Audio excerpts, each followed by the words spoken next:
completely as the Synoptic Gospels do. Luke tells us at the beginning that he has investigated everything carefully from the very first. But his portrait of Jesus does not contain any of the I am sayings found only in John.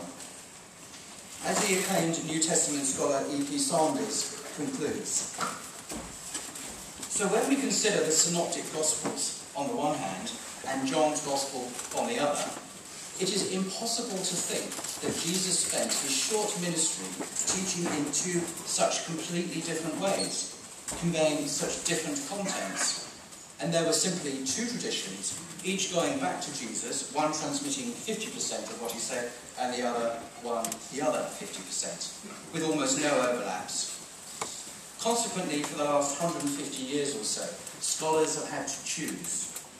They have almost unanimously, and I think correctly, concluded that the teaching of the historical Jesus is to be sought in the Synoptic Gospels, and that John represents an advanced theological development in which meditations on the person and work of Christ are presented in the first person, as if Jesus said them. The Reverend Professor Richard Burridge is Dean of King's College here in London and a leading expert on the Gospels. He has written a standard work on the Gospels called What Are the Gospels?, published by Cambridge University Press. He says, and I quote, some modern studies assume that if there is fiction in the Gospels, then they are inauthentic or unreliable.